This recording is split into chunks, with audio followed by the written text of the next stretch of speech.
Hi guys! Kamusta kayong lahat? Yan Antonio for your host and welcome to my channel. Yan. Welcome po para po dun sa mga bago sa aking YouTube channel at welcome back naman po para naman doon sa mga dati na nakasubscribe at patuloy na sumusuporta sa akin yan. Guys, maraming salamat po. It's Christmas once again. Ayan, kamusta po kayo lalo na sa mga katulad kong OFW? Oh, gaano karaming roll ng tissue ang naubos? Ayan. Siyempre, kasama na sa buhay natin pagiging OFW, yung mga ganitong special occasion, ito nga sinasabi nating family gathering, supposedly, is wala tayo sa piling ng mga anak natin.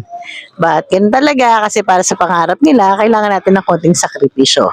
And, for today's video, ayan, gusto ko lang mag-react dito sa isang post na nakita ko sa social media or sa FB.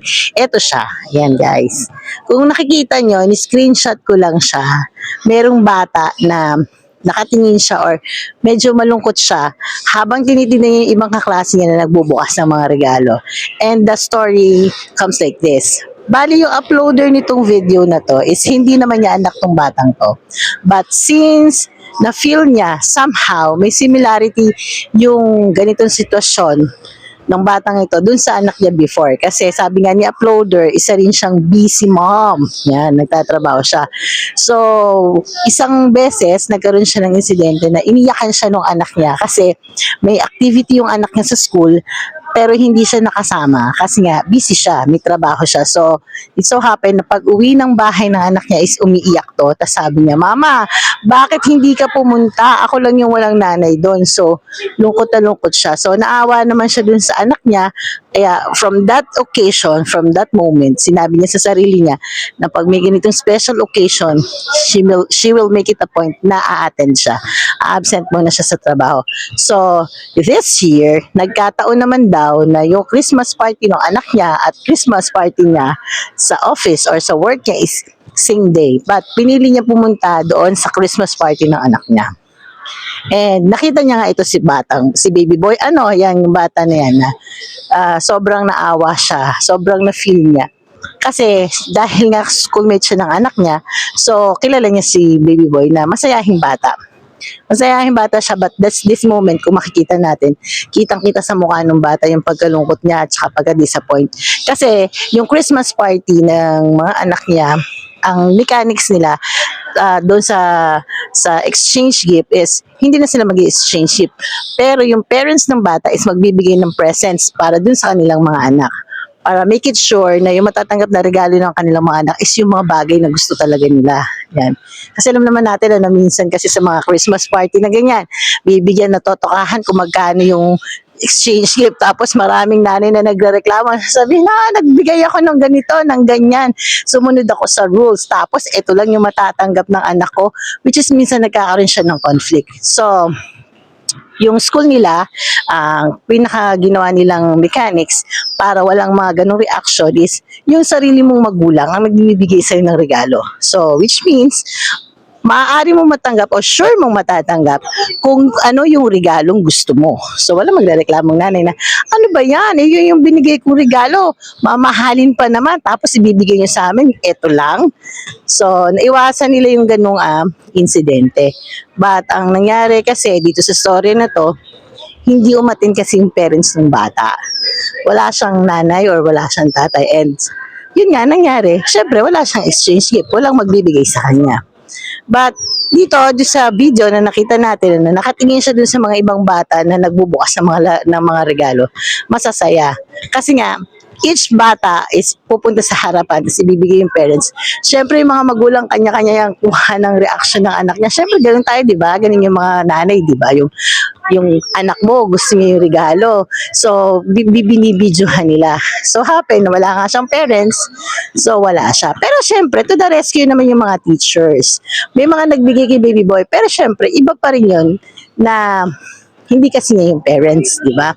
Kumbaga, sinerescue lang siya ng mga teacher kasi nga, syempre kawawa naman, walang magbibigay sa kanya ng regalo.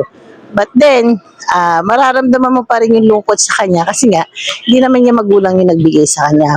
Kumbaga, iba yon, iba yung feeling na that special occasion, siya lang yung walang magulang, no?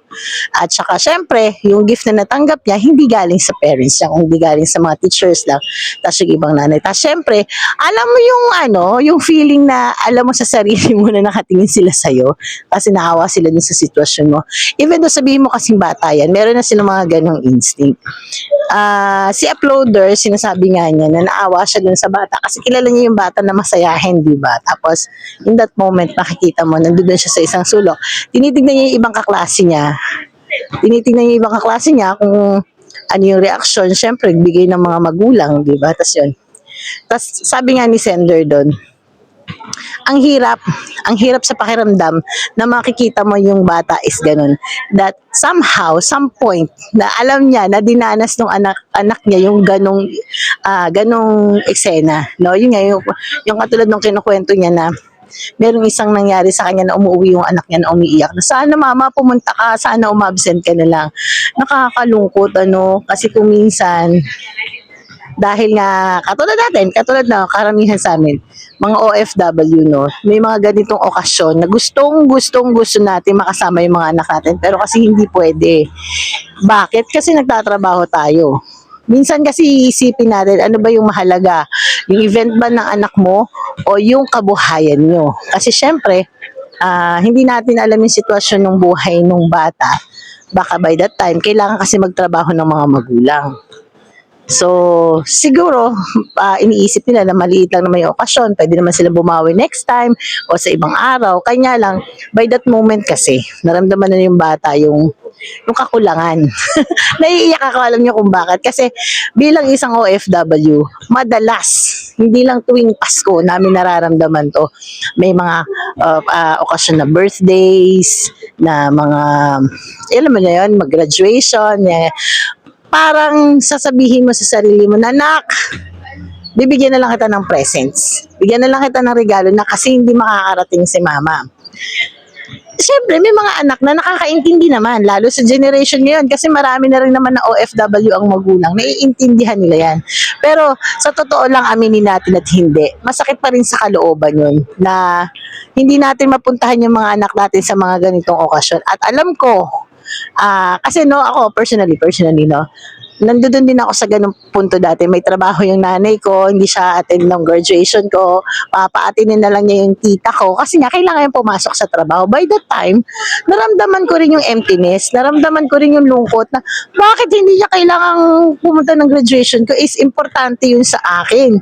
Siyempre, by that time, iniisip ko hindi siguro niya ako mahalaga. Tapos, minsan meron pa tayong defense mechanism na hindi, okay lang ako, okay lang yan, naiintindihan ko naman na kailangan ni mama magtrabaho. But deep inside me, aaminin ko, nasasaktan ako. Kasi nga, syempre, makikita ko yung mga kaklase ko, sinasabitan pa yun ng bulaklak ng mga nanay nila. Tapos alam mo yun, chinecheck yung makeup mo, yung uniform mo. Though meron akong auntie, meron ako man pinapadala yung nanay ko na representative, nagagawa ng dapat na ginawa niya by that moment. Di ba? Kasi hindi naman ako pinabayaan. Actually, hindi naman ako pinabayaan dahil meron naman akong tita or sometimes meron naman akong lola na gagawin yung dapat na ginawa ng nanay ko, nakaraos kumbaga. But the feeling is not the same. The feeling is not the same. Like, yung mga kaklase ko, mami nila, umabsent pa ng trabaho para lang dito sa special occasion na to. Hindi yung, talaga, mama at papa niya pa yung umaten. Tapos ako, lola. Diba? Sinasabi ko by the time ito ay based on my experience only, based on my experience. Sinasabi ko na sa akin okay lang yun, naiintindihan ko naman, pero deep inside me as a child by that time, nagtatampo talaga ako. At dala-dala ko yun. Nakatanim yun sa isip at puso ko. But now I am a mommy and I'm OFW. Malayo din ako sa anak ko. Hindi ko rin sila nakakasama sa graduation, sometimes.